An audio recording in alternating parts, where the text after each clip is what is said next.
구약성경 여호수아 2장 8절부터 13절의 말씀을 우리 한 절씩 교독해서 읽도록 하겠습니다. 제가 먼저 읽습니다. 또 그들이 눕기 전에 라합이 지붕에 올라가서 그들에게 이르러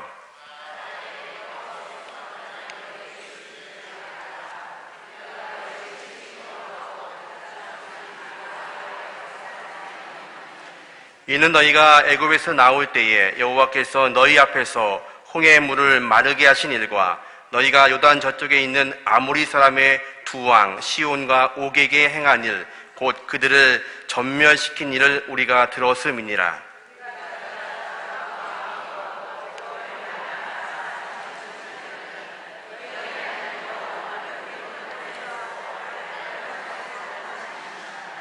그러므로 이제 청하노니 내가 너희를 선대하였은즉 너희도 내 아버지의 집을 선대하도록 여호와로 내게 맹세하고 내게 증표를 내라. 그리고 나의 부모와 나의 남녀 형제와 그들에게 속한 모든 사람을 살려주어 우리 목숨을 죽음에서 건져내라. 아멘. 이 시간 우리 청빙 후보이신 주경호 목사님께서 말씀 전해주시겠습니다. 나오실 때 큰 박수로 환영해 주시면 감사하겠습니다.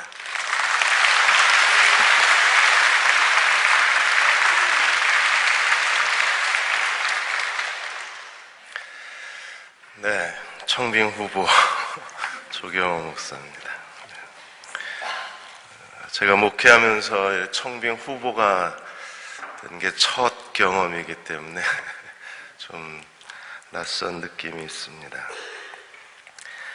네, 청빙 후보로 왔지만 제가 얼마나 잘해야 되나 그런 마음보다 또 여러분은 조경호 목사가 얼마나 잘하냐 그렇게 지켜보는 마음보다는 말씀으로 위로받으시고 또 여호수아는 구약의 로마서라고 말합니다. 가나안 정복 전쟁을 통해서 복음의 핵심 교리가 12가지가 여호수아서에 담겨져 있는데 그 중에 7가지를 이번 부흥 사경회 동안에 함께 나눌 예정입니다.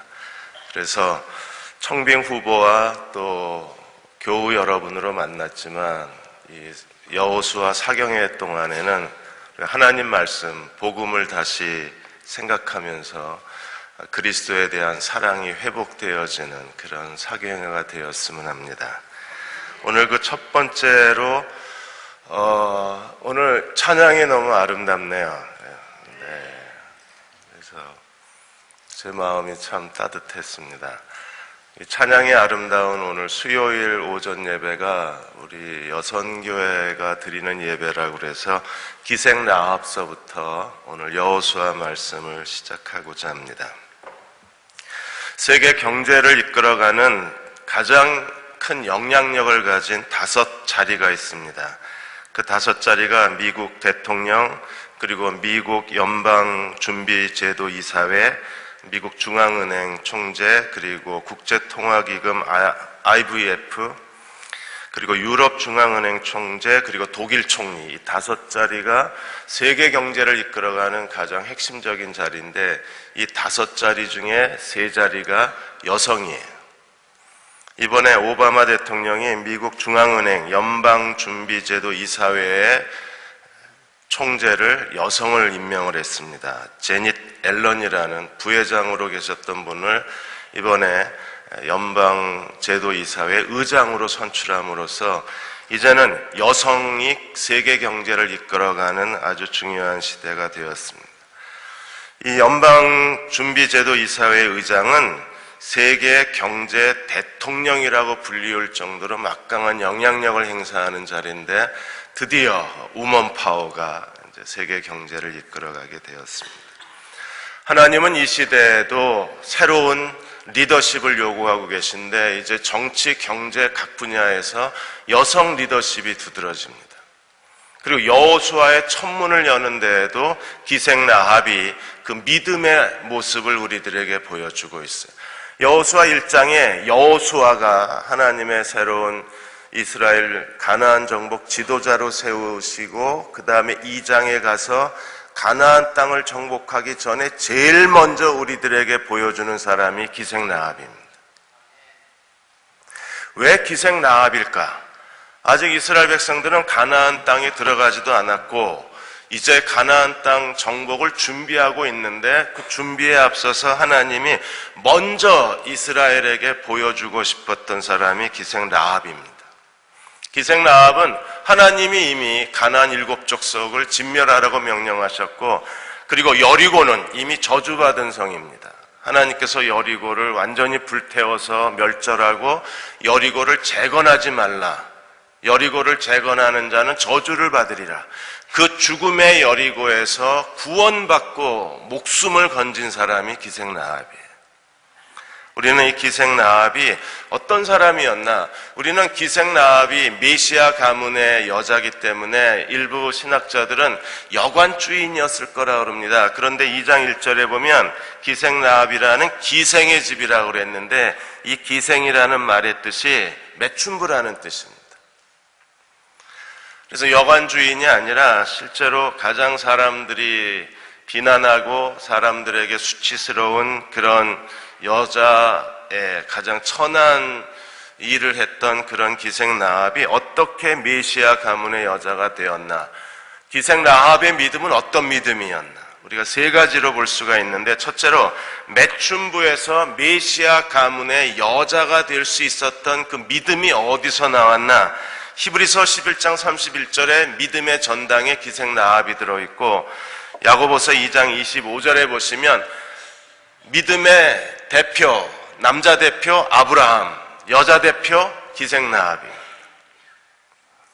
오늘 대전 대형교회에 수요 오전 예배 드리시는 여러분들 가운데 이 시대에 하나님이 믿음의 대표로 세우시는 하나님의 종들이 많아지시기를 주의 이름으로 축원합니다.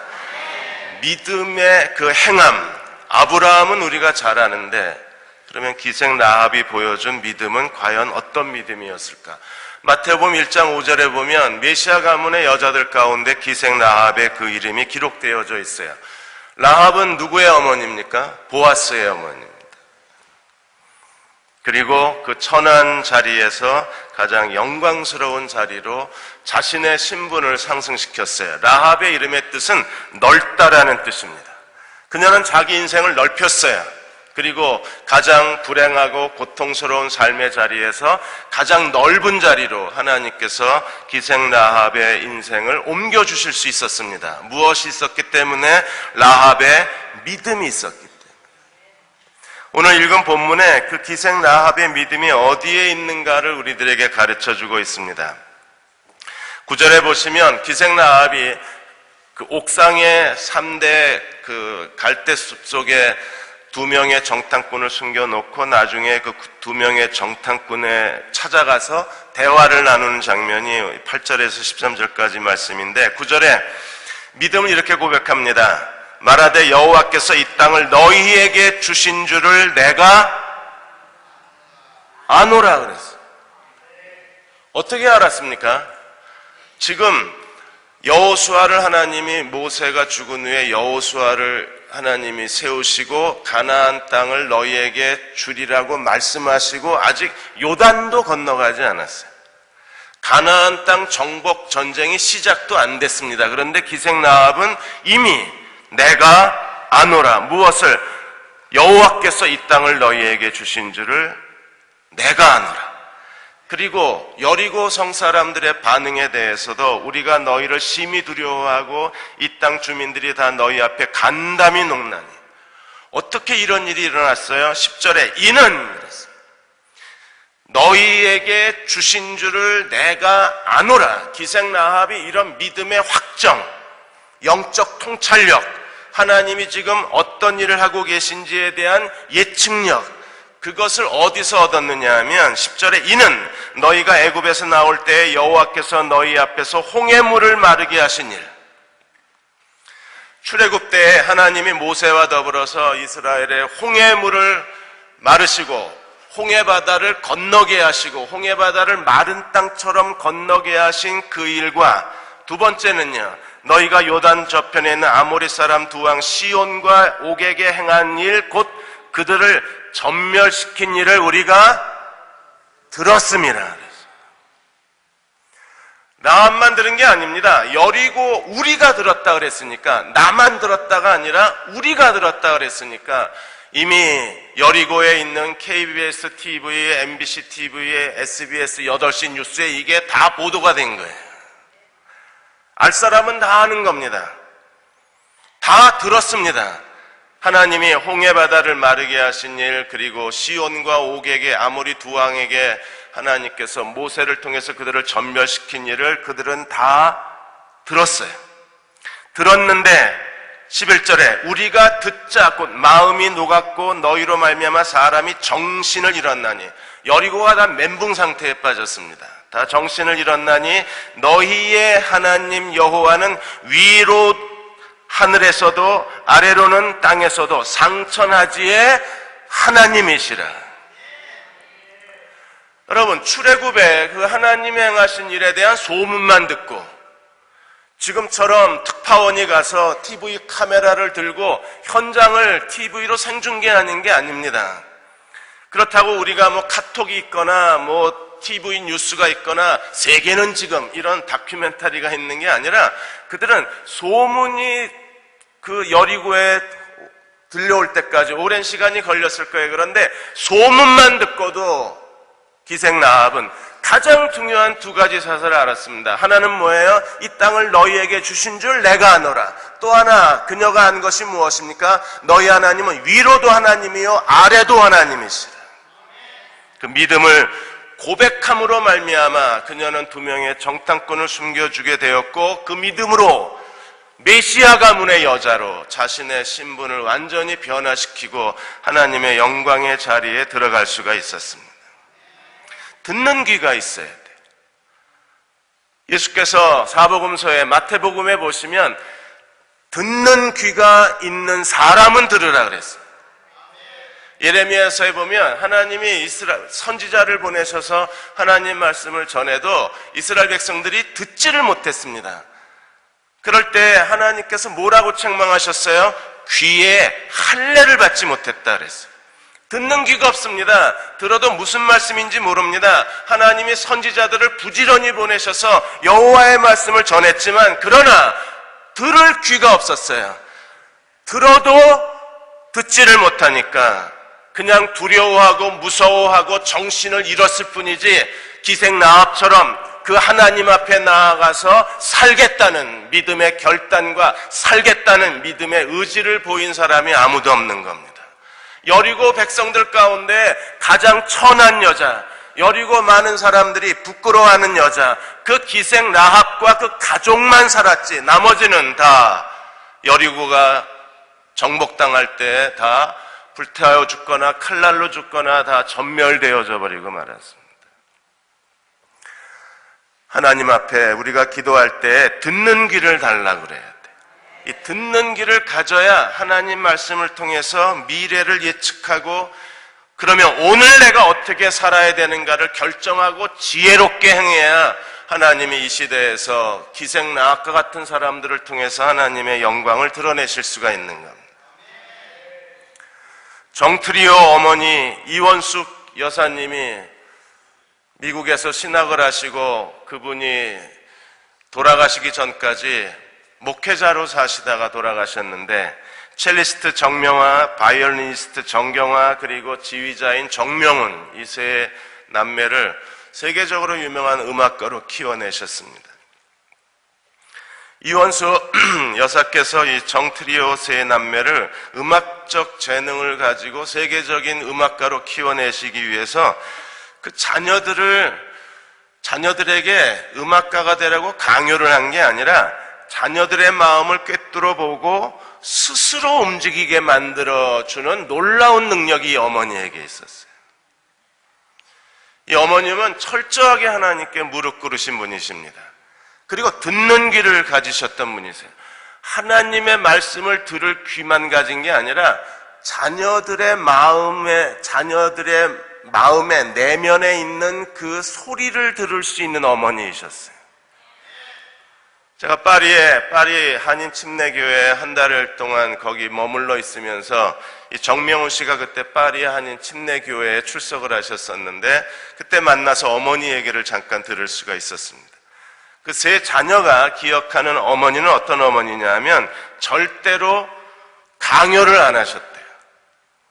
그냥 스스로 자기가 마음의 동기와 의욕이 생겨서 움직이실 때를 기다리셨다고 했습니다. 근데 그 기다리게 하는 가장 큰 힘이 뭐냐 하면 어머니의 칭찬이었다고 했어요. 자기 안에 어떤 재능이 있는가를 스스로 찾게 해주고, 그리고 그것을 찾은 다음에는 자기의 재능에 자기의 전부를 집중해서 바치게 만들어주고, 그래서 일단 재능이 발견이 되면 어머니는 모든 노력을 아끼지 않고 그 자녀가 자기 재능에 집중하도록 도우셨던 거예요. 한국에 계실 때에도 시장에서 국밥을 팔아가지고 자녀들의 그 재능 교육에 헌신을 하셨고, 미국에 있는 동안에도 한국 식당 코리아 하우스를 세우셔서 거기서 식당을 하시면서 자녀들 뒷바라지를 하셨어요.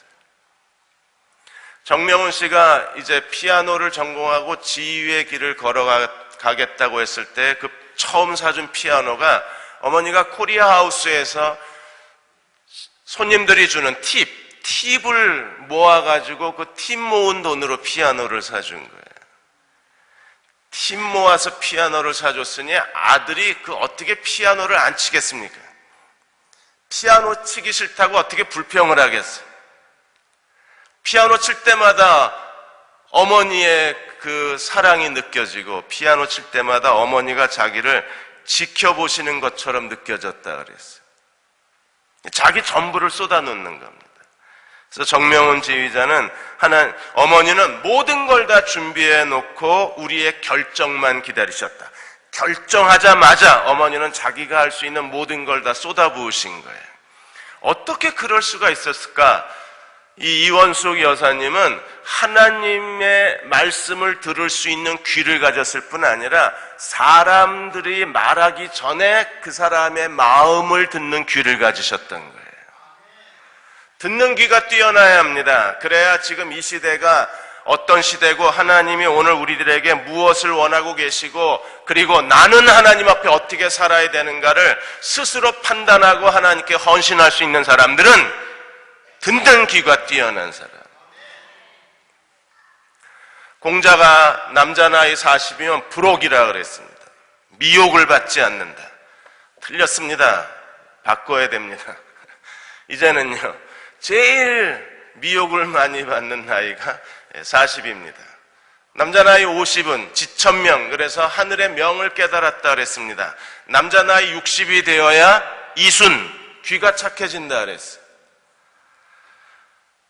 아내 여러분, 아무리 잔소리 해봐야 소용없습니다. 남자 60 될 때까지는 기다리셔야 돼요. 60이 되어야 남자는 그제서야 귀가 순해져요. 귀가 순해진다는 게 뭡니까? 들을 줄 안다는 겁니다. 남자는 60이 될 때까지 귀가 없다고 그러잖아요. 지금도 마찬가지입니다. 하나님을 예배하고 주일 성수하고 오랫동안 하나님을 섬긴다고 해왔지만 듣는 귀가 없는 사람들은요, 귀가 없는 거예요. 그들은 여리고의 백성들처럼 하나님이 행하신 놀라운 일의 소문을 듣고 정신을 잃고 심히 두려워할 뿐이지 자기가 뭘 해야 될지를 모르는 겁니다. 그러나 우리가 하나님 앞에 그리스도의 십자가의 은혜를 깨닫고 성령으로 말미암아 듣는 귀를 가진 사람들은 하나님의 말씀을 들으면서 그 말씀이 우리에게 무엇을 원하는가를 스스로 깨닫고 내가 어떻게 살아야 되는가를, 자기 행동을 결정할 줄 아는 사람들입니다. 대형교회 여러분들이 다시 하나님 말씀으로 돌아오셔서 하나님 말씀을 듣는 귀를 갖고 하나님의 말씀을 주야로 묵상하고, 그리고 그 가운데 기록한 대로 지킬 수만 있다면, 시편 1편에 하나님께서 복 있는 사람은 악인의 꾀를 쫓지 아니하고 죄인의 길에 서지 아니하고 오만한 자의 자리에 앉지 아니하고 오직 여호와의 율법을 즐거워하여 그 율법을 주야로 묵상하는 사람이라 그랬습니다. 그 사람은 행복한 사람입니다. 시냇가에 심은 나무 같은 사람입니다. 그는 시절을 쫓아 열매를 맺고 잎사귀가 마르지 아니한 같고 그 행사가 다 형통하리라고 주님이 이미 약속하셨어요. 말씀을 주야로 묵상하고 그 말씀을 듣는 귀를 갖는 순간에 말씀이 우리를 인도하는 사람들, 그들이 기생 라합처럼 오늘 이 시대에 믿음의 영웅으로 많은 사람들에게 존경을 받을 뿐 아니라 하나님의 영광의 그릇이 될 수 있는 겁니다. 여러분이 잘 아는 송명의 시인이 뇌성마비입니다. 휠체어 타고 다녀야 했습니다. 어머니가 아주 열정적인 분이셨어요. 그래서 어머니가 딸을 고칠 수만 있다면 어디든지 간다고, 그래서 기도원, 부흥회, 은사집회 안 쫓아다닌 데가 없습니다. 아무리 쫓아다녀도 하나님이 송명의 시인을 고쳐주질 않았어요. 송명의 시인이 어머니가 자기 휠체어를 끌고 부흥회 쫓아다닐 때마다 정말 힘들었다 그랬습니다.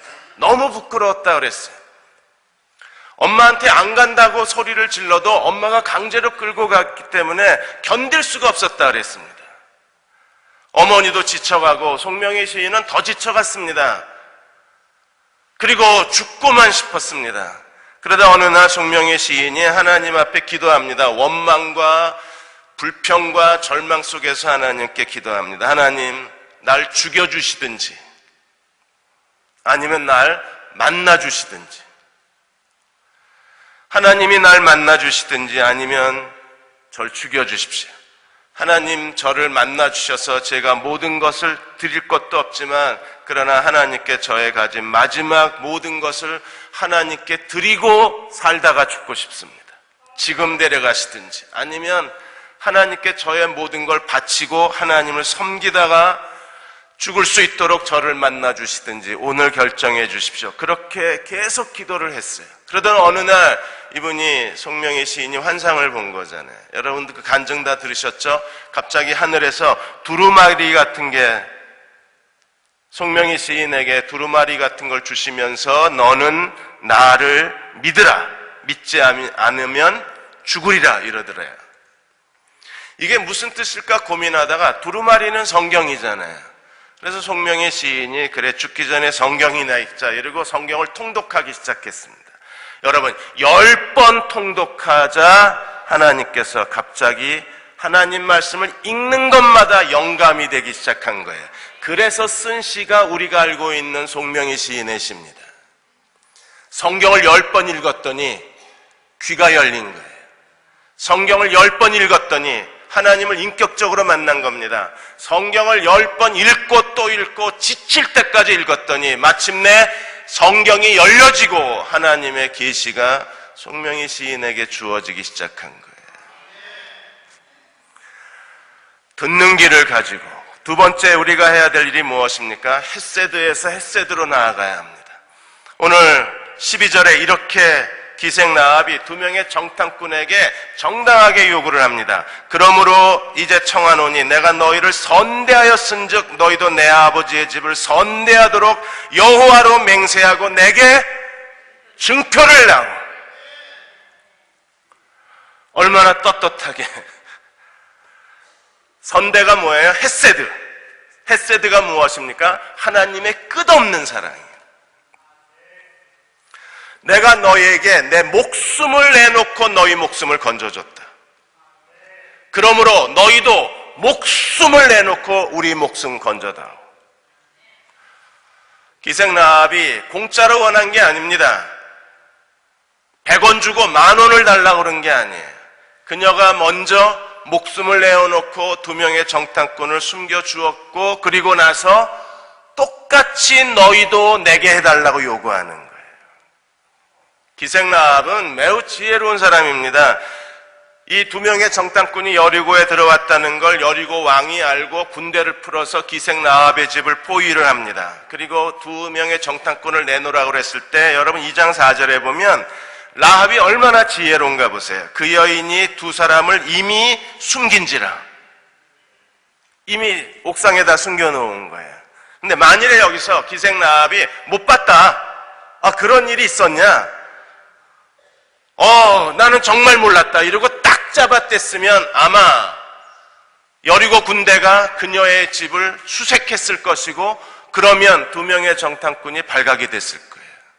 우리 같으면 제일 손쉽게 생각하는 게 모른다고 딱 잡아떼는 건데, 그렇다고 뭐 그 사람들이 거짓말 탐지기를 들이밀 것도 아니고 몰라 못 봤어 이러면 문제가 해결될 것처럼 생각이 됐지만, 만일에 못 봤다고 했을 경우에 군대가 들어와서 수색을 하면 2명의 정탐꾼의 정체가 탄로나는 거잖아요. 뭐라 그럽니까? 봤다, 왔었다, 그런데 갔다. 갔대는데요, 뭐 어떻게 해요?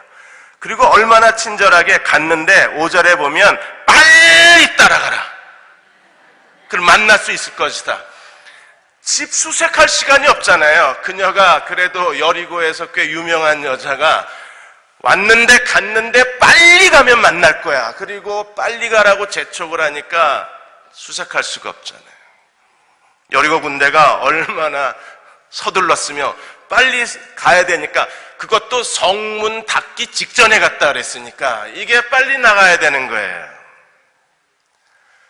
그녀의 지혜가 벌써 이 여리고 군대를 따돌리는 데서부터 오고 2명의 정탐꾼을 숨겨주는 데서부터 오고, 그리고 어떻게 해야 자기 목숨을 구해야 되는지 이미 기생 라합의 머릿속에는 어떻게 해야 되는 건지 전체적인 계획서, 전체적인 설계도가 자기 머릿속에 있는 거예요. 그리고 하나님이 어떤 분이신가를 기생 라합은 너무나 분명히 알았어요. 하나님은 상천하지, 위에도 하나님이시고 아래에서도 하나님이시다. 여러분도 그렇게 믿으십니까? 그러면 상천하지의 하나님은 어떤 분이십니까? 심는 대로 거두게 하시는 하나님이시죠. 하나님이 우리에게 주신 구원은 공짜로 주신 겁니다. 값없이 공짜로 하나님이 거저 주신 하나님의 구원이에요. 구원을 공짜로 받다 보니까 그리스도인들이 하나님 앞에 자꾸 공짜 인생을 살려고 그래요. 그러나 하나님은 공짜로 구원해 주셨지만, 그러나 공짜의 하나님은 아닙니다. 히브리서 11장 6절에 하나님을 어떤 하나님이라고 그러셨어요? 하나님은 믿음이 없이는 하나님을 기쁘시게 할 수 없나니. 자, 분명히 뭐라 그랬어요? 믿음이 없으면 하나님을 기쁘시게 할 수 없다 그랬습니다. 그런 사람이 있을 수도 있다? 아니요, 없어요. 때로 예외도 있다? 아니요. 서울대학 나오면 예외다? 그런 거 없습니다.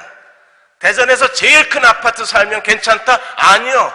절대 불가능합니다. 뭐가요? 믿음이 없이는 하나님을 기쁘시게 할 수가 없어요. 그런데 그 믿음은 어떤 믿음입니까? 하나님이 거기 계신 것과 자기를 찾는 자들에게 상 주시는, 보답하시는 하나님이세요. 우리가 심는 것만큼 거두는 겁니다. 갈라디아 6장에서 바울이 갈라디아 교회에 책망한 게 뭐예요? 하나님이 심지도 않고 거두려고 하는 사람들은 하나님을 격렬히 여기는 사람이라 그랬어요. 왜요? 하나님 법칙에 어긋나니까. 이스라엘의 상징이 무화과입니다. 없을 무자잖아요. 꽃화자. 꽃이 없는 열매다. 그래서 무화과라고 그럽니다. 그런데 잘못된 표현입니다.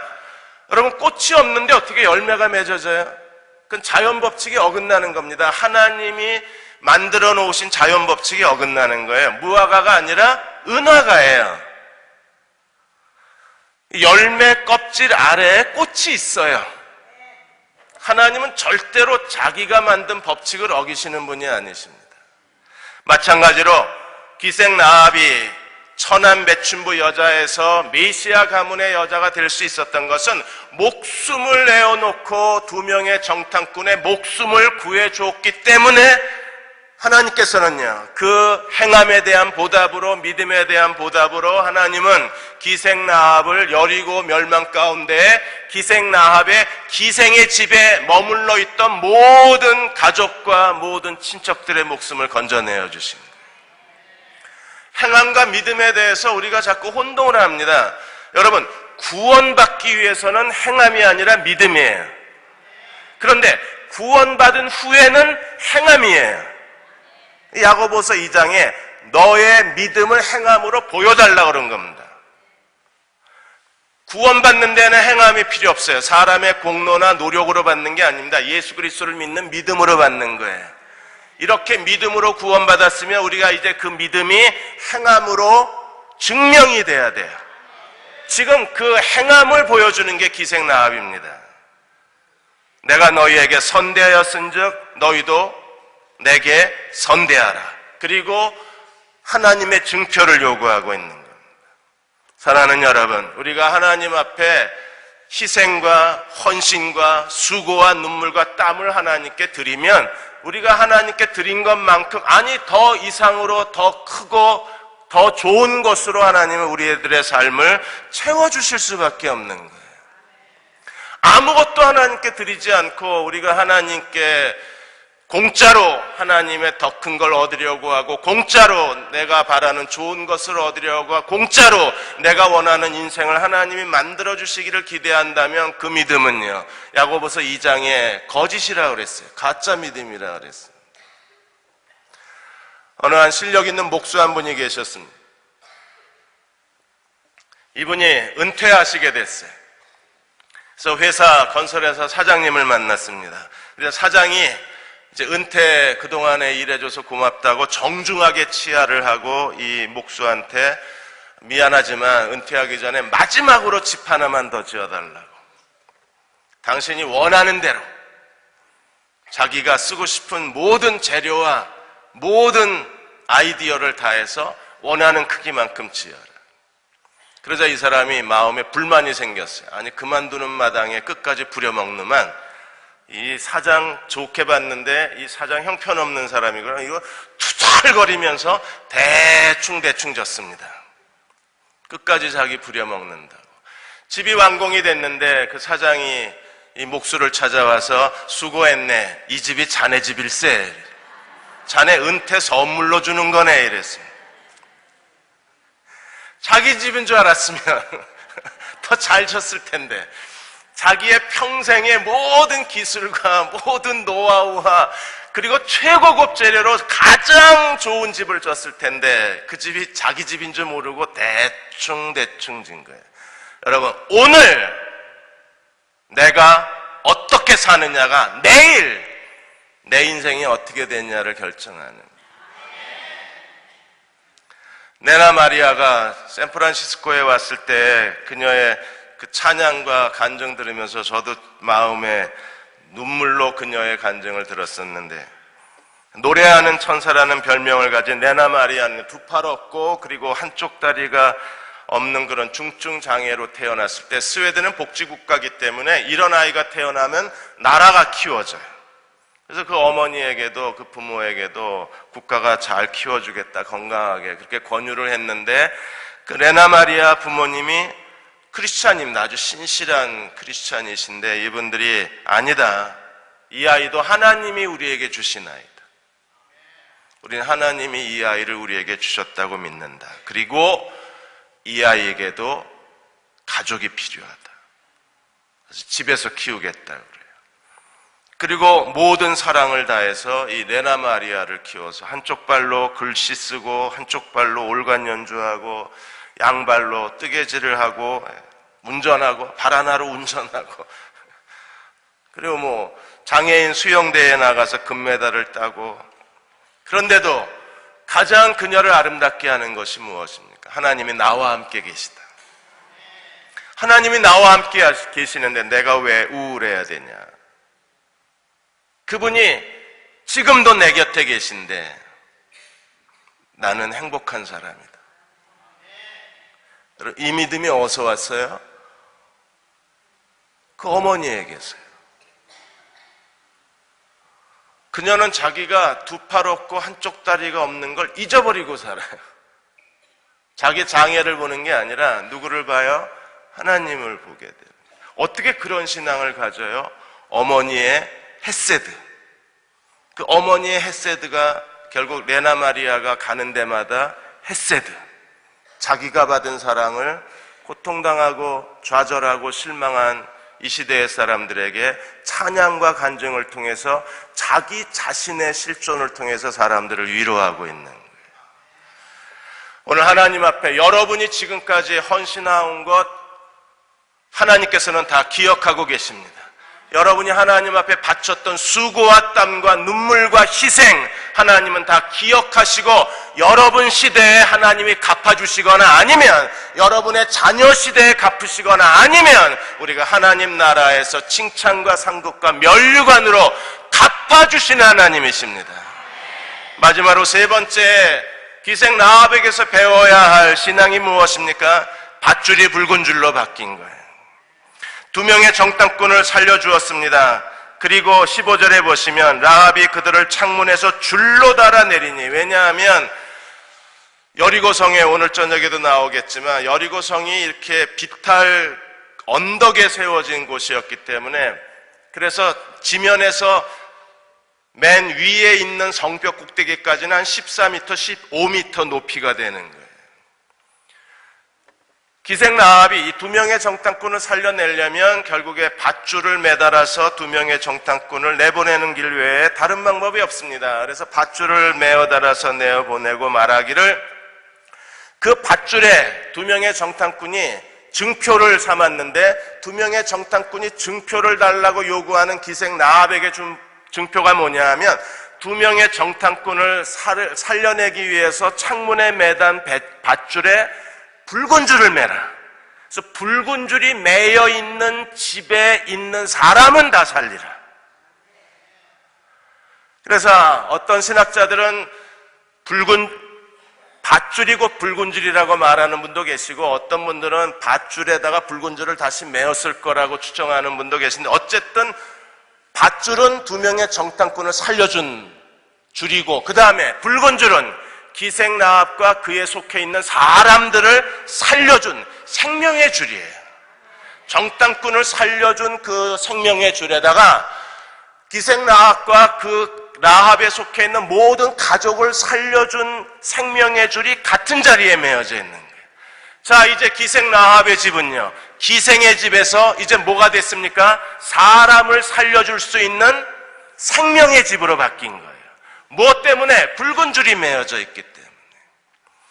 그러므로 종교개혁자 마틴 루터는 말하기를, 붉은 줄은 예수 그리스도의 속죄의 피의 예표로 해석해야 된다고 했고, 매튜 헨리는 말하기를, 이 붉은 줄이야말로 이스라엘 백성이 출애굽했을 때에 어린 양의 피를 문설주와 임방에 발랐던 것처럼 6월절의 어린 양의 피가 기생 라합의 집에 붉은 줄로 예표가 되었다고 했습니다. 오늘 이 시대에 우리는 어떤 사람들이 되어야 합니까? 붉은 줄을 매단 사람들이 되어야 합니다.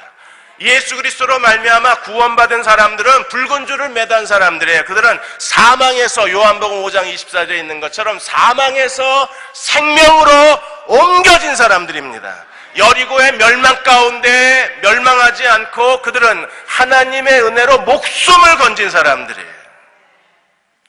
그러므로 붉은 줄이 매여 있는가, 우리 자신을 스스로 다시 재확인해야 합니다.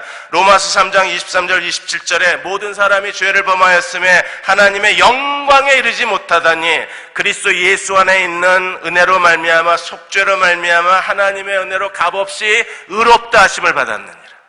칭의, 예수 그리스도의 속죄로 값없이 칭의, 의롭다 하심을 받으셨습니까? 왜 예수를 믿어야 우리가 의롭다함을 받나요?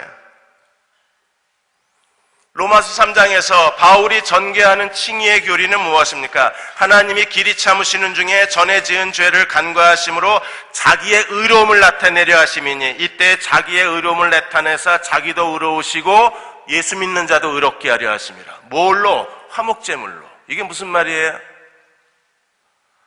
자, 하나님의 두 가지 속성이, 하나님의 공의가 있고 하나님의 사랑이 있습니다.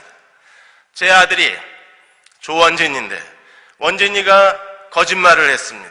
그러면 율법에 의해서 거짓말하는 사람은 십계명을 범했기 때문에 돌로 때려 죽여야 돼요. 자, 그러면 젊은 애가 어쩌다 한번 거짓말한 것 때문에 돌에 맞아 죽게 생겼습니다. 자, 하나님의 공의는 제 아들의 거짓말에 대해서 반드시 심판을 해야 돼요. 그래야 하나님이 공의로우신 분이니까. 근데 하나님의 사랑은, 젊은 애가 아직 결혼도 안 했는데 거짓말 한 번 했다고 때려 죽이는 건 너무 심하다. 하나님의 사랑은 용서해 주고 싶어요. 그러면 하나님의 사랑의 관점에서는 용서인데 하나님의 공의의 관점에서는 심판입니다. 그러면 용서해 줄 수도 없고 심판할 수도 없고 어떻게 해야 합니까? 어떻게 이 문제를 해결해야 되나요? 대전지방법원에 가지고 가서 판사 앞에 가서 이 문제 해결해야 되나요? 사랑과 전쟁 2 맨 끝에 그 가정법원에 가서 이 문제 해결해야 되나요? 어떻게 이 문제를 해결해야 됩니까? 그래서 하나님이 내놓으신 해결 방법이 짐승의 제사예요. 구약이에요. 자, 소 한 마리. 돈 많은 사람들은 소 한 마리. 그 다음에 중산층은 양이나 염소. 빈민층은 비둘기. 하나님이 재산 정도에 따라서 드려지는 제물이 다 다르게 만들어 놓으셨어요. 저 같으면 비둘기. 비둘기 가지고 가면 어떻게 합니까? 제사장이 양 머리 위에다가 손을 얹고 기도를 합니다. 하나님, 이 조 목사 아들이 거짓말을 했는데 그 조 목사 아들의 죄를 이 양에게 위임을 합니다. 이러고 머리에 손을 얹어요. 그러면 제 아들의 죄가 양에게로 전가가 됩니다. 그리고 제사장이 양을 죽여요. 그러면 양이 죽는 순간에 하나님의 공의가 만족합니다. 왜요? 죄값을 치렀으니까. 내 아들을 죽여야 되는데 죽일 수가 없으니까 대신 희생제물, 대속제물, 화목제물로 하나님이 짐승의 제사를 드리게 한 거예요. 이해가 되시옵니까? 이거 못 깨달으시면 붉은 줄이 없어요. 이걸 깨달으셔야 십자가를 이해할 수 있는 거예요. 양이 죽음으로 하나님의 공의가 만족해요. 그리고 제 아들은 용서받았기 때문에 의롭다함을 받은 거예요. 죄가 해결이 됐으니까. 그래서 하나님의 사랑이 만족합니다. 그래서 양 한 마리 죽여놓고 하나님도 의로우시고 제 아들도 의로운 거예요. 이게 칭의의 교리입니다. 그런데 구약의 제사의 한계점이 뭡니까? 일회성입니다. 얘가 이렇게 양 한 마리 잡아놓고 거짓말한 죄를 용서받고 하나님이 제 아들 대신에 양을 심판하시고 제 아들을 용서하셔서 의롭다 했는데 이 녀석이 나오다가 교회에서 나오다가 옛날 여자친구를 만난 거예요. 그래서 언제나 잘 지내니 그랬는데 얘가 자기도 모르게 얼떨결에 잘 지내 이러고 거짓말을 한 겁니다. 사실은 여자친구하고 헤어지고 마음이 상해 있는데 잘 지내고 거짓말했어요. 그래서 교회 나가다가 다시 양 한 마리 사들고 들어가서 또 양을 잡아야 돼요. 그리고 겨우 또 의롭다함을 갖고 나오는데 그 교회 담임 목사님이 언제나 다시 부르고 뭐 이렇게 저렇게 얘기하다 보니까 이 녀석이 또 얼떨결에 거짓말을 해요. 그러면 또 어떻게 합니까? 집에 못 가고 다시 재물시장에 가서 양 한 마리 또 사다가 지 돈이 없으니까 아버지 돈 보내주세요. 저 양 한 마리 사야 되는데 뭐 보내주세요 이러고 그럼 그날 하루 얼떨결에 거짓말 8번 하면 얘가 양을 몇 마리 잡아야 돼요? 8마리. 돈도 못 버는 주제. 지금 공익 근무 중이거든요. 공익 월급 가지고 무슨 양을 8마리나 사겠어요? 이게 구약의 짐승의 희생제사의 한계예요. 그래서 어떻게 하셨습니까? 하나님께서 예수께서 이 땅에 오셔서 그분이 대제사장이시며 동시에 그리스도가 화목제물이 되시고 대속제물이 되셔서 십자가의 죽으심으로 단번에 영원한 속죄 제사를 마치셨기 때문에 이제는요 더 이상 희생제사를 드릴 필요가 없어요. 어떻게 우리가 이 그리스도의 놀라운 붉은 줄, 그리스도의 희생제사, 대속제물의 그 은혜로 말미암아 칭의를 얻을 수 있습니까? 예수 그리스도를 믿고 구원받음으로 말미암아 우리는 붉은 줄을 매단 사람이 되어서 이제 우리는요 세상이 멸망하고 그리고 온 세상을 하나님이 다 진노로 하나님께서 멸망시키시더라도 우리는 어떤 사람이에요? 기생라합의 붉은 줄을 매단 집에 머물러 있는 사람이에요. 사랑하는 여러분, 대흥교회가 이 대전 지역에서 충남 지역에서 붉은 줄을 매단 교회였으면 합니다. 누구든지 이 교회에 오면 예수 그리스도를 만나게 되고, 누구든지 이 교회에 오면 복음을 듣고 예수 그리스도의 속죄의 피로 말미암아 하나님께서 의로우시고, 그리고 그 예수 그리스도를 믿는 그 사람을 의롭다 하시는 진정한 하나님의 구원의 역사와 칭의의 역사가 우리들의 삶 가운데 복음의 말씀이 역동적으로 우리들의 삶을 흔들어 놓고 우리들의 삶을 그리스도 앞에 바치게 만들어서 속죄의 은혜로, 그리스도의 피의 은혜로 하나님의 자녀라는 거룩한 영광이 우리 가운데 충만할 수만 있다면, 하나님이 대전 대흥교회에 붉은 줄을 매달아 놓으시고 하나님께서는 누구든지 이 집에 머무는 자는 살리라 선언하실 수만 있다면, 여러분들은 대흥교회를 그러한 교회로 만들어야 할 사명이 있는 사람들이고 책임이 있는 사람들. 무엇보다도 부모님은 자녀들의 인생에 붉은 줄을 매달아 주셔야 돼요. 그들을 예수 그리스도에게로 인도할 뿐 아니라 그들이 하나님이 그들에게 주신 비전이 무엇인가를 찾아주고, 그리고 믿음으로 말미암아 하나님과 동행하게 만들어주고 하나님의 영광의 그릇으로 이 시대에 살아갈 수 있도록, 그렇게 하나님의 뜻을 찾아주고 하나님과 동행하는 믿음의 사람으로 여러분의 아들과 딸들이 하나님 앞에 설 수만 있다면, 여러분은요 자녀들의 그 인생에, 자녀들의 영혼에 붉은 줄을 매달아 준 이 시대의 기생나학과 같은 사람이 될 수 있는 거예요. 케네디 가문은 정치 가문입니다. 근데 케네디 가문이 이렇게 정치인의 가문으로 지금도 케네디의 후손들이 미국 정치가에서 활동을 하고 있는데, 그렇게 될 수 있었던 것은 로즈 케네디 여사가, 그 어머니가 자녀들의 영혼에, 자녀들의 인생에 붉은 줄을 매달아줬기 때문에 그래요. 로즈 케네디 여사가 어떻게 매달아줬습니까? 로즈 케네디 여사는요 제대로 교육받지 못하신 분입니다. 저 시골에서 농사 지으며 자라나셨던 분이세요. 그랬던 그분이 어떻게 자녀들을 이렇게 정치가로, 그리고 장관, 대통령, 상원의원, 이 정치가 가문을 이룰 수 있었던 가장 큰 비결이 뭐냐 하면, 저녁 식사 자리가 이게 밥상머리 교육이 된 거예요. 그래서 저녁을 같이 가족들하고 반드시 같이 먹으면서 사회적 이슈에 대한 토론을 한 겁니다. 식탁에서. 어머니는 제대로 사회적 이슈에 대해서 잘 모르니까 일단 화두를 꺼내놓고 아버지하고 아이들이 대화하는 걸 옆에서 거들기만 하는 거예요. 그 식탁에서, 그 밥상에서 정치적 견해가 생기고 나라에 대한 여러 가지 방향이 그 식탁에서 보여지고, 그 식탁의 토론을 통해서 케네디가 자녀들이 어려서부터 일찌감치 이 사회, 정치, 경제에 대해서 눈을 뜬 겁니다. 그 식탁에서 정치가가 나온 거예요. 어머니는 누구나 할 수 있는 건데 누구나 할 수 없는 그 일, 식탁에서의 밥상머리 교육, 부모와 자녀의 대화, 그 대화를 통해서 훈련된 아들과 딸들이 지금 미국 역사의 가장 중요한 한 축을 이루어갈 수 있었던 겁니다.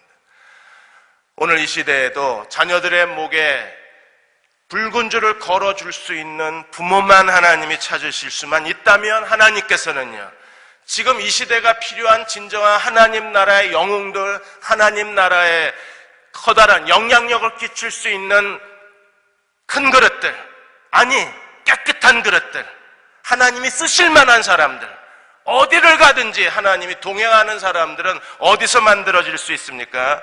그 부모로부터. 여러분 기억하세요? 2008년도에 타임지가 세상에서 가장 영향력 있는 100인을 선정했을 때에 제2의 빌 게이츠라고 불리었던 한국인 천재 과학자가 있었습니다. 제프 한. 이 제프 한은요 말썽꾸러기입니다. 학교에서 완전히 포기한 아이예요. 학교 생활 적응을 못합니다.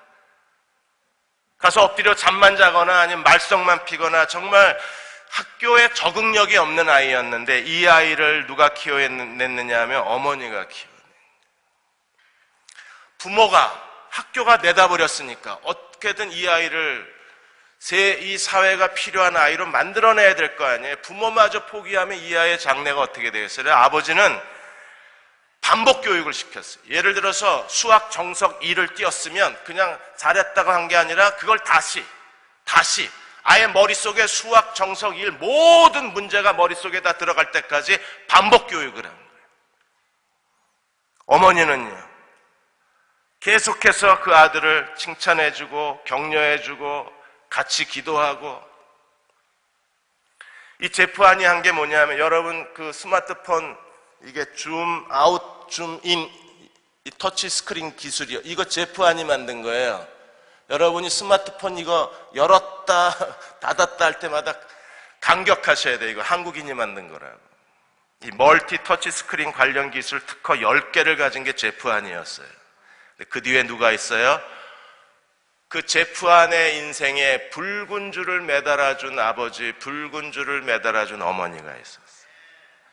대흥교회에서 여러분의 자녀들이 다 붉은 줄을 매고 이 세상에 나가는 한 하나님은 그들을 통해서 하나님 나라를 확장시켜 줄 것입니다.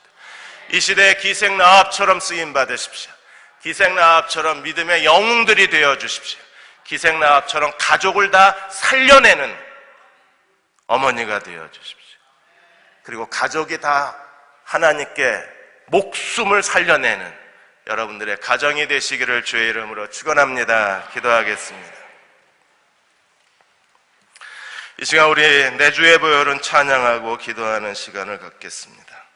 이 찬양 부르시면서 나는 붉은 줄을 맨 사람인가? 내 남편은 붉은 줄을 매었나? 내 아들과 딸들은 이 붉은 줄을 매었을까? 우리 찬양 부르면서 같이 기도하고 이제 마치겠습니다. 내주의 보혈은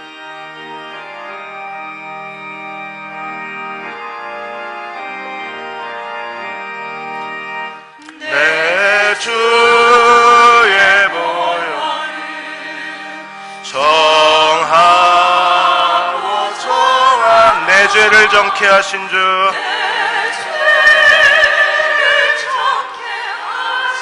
나로라 하신다. 내가 주께로 지금 가오니 십자가의 보혈로 십자가의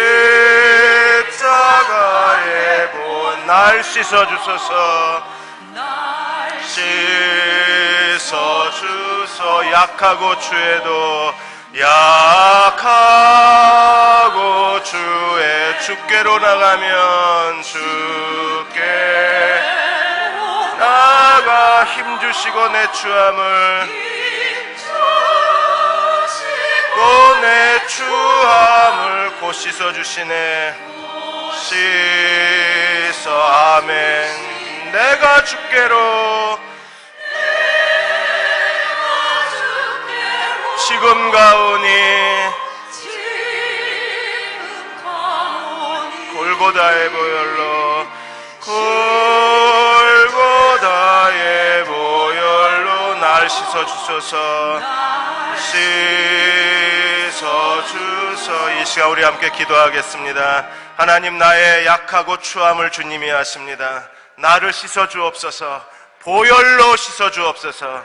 다시 한번 주님의 보혈로 우리의 모든 옛죄를 깨끗게 하신 구원의 기쁨을 되돌려 주시고, 하나님, 붉은 줄을 매어 있는 저희 가정이 되게 도와주시고 붉은 줄을 매일 수 있는 대형교회가 될 수 있도록 주님 저희를 축복하여 주옵소서. 우리 함께 통성으로 기도하겠습니다. 아버지 하나님, 오늘 저희들을 주께서 긍휼히 여겨주셔서 주여 저희들의 가정마다 붉은 줄이 매어져 있는 가정이 되게 도와주시고, 하나님, 대형교회를 한 번 더 축복하여 주셔서 붉은 줄이 매어 있는 교회가 되게 도와주셔서 이 교회에 출입하는 사람들마다, 이 교회에서 예배하는 사람들마다, 이 교회의 이름이 등록된 사람들마다 하나님 구원과 생명과 건지심을 얻을 수 있는 교회가 되게 도와주시옵소서.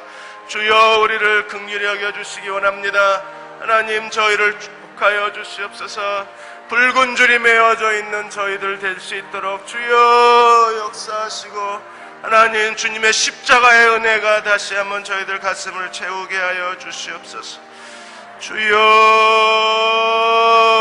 우리를 여겨주시기, 내 죄를 용서하신 주님을 찬양케 해주시기 원합니다. 나의 모든 죄에서 나를 정결케 하시고, 모든 죄가 사함받게 하시고, 모든 죄에서 해방시켜 주신 하나님의 구원의 은혜를 찬미하는 저희들 되게 도와주시옵소서. 오 하나님, 저희를 긍휼히 여겨주시고 축복하여 주시기 원합니다. 주여, 다시 한번 주의 십자가로 나아가게 하시고 구원의 감격과 구원의 기쁨을 회복하게 도와주시옵소서. 주여, 역사해 주시옵소서. 큰 죄인 복받아 살 길을 얻었네. 한없이 넓고 큰 은혜 베풀어 주소서.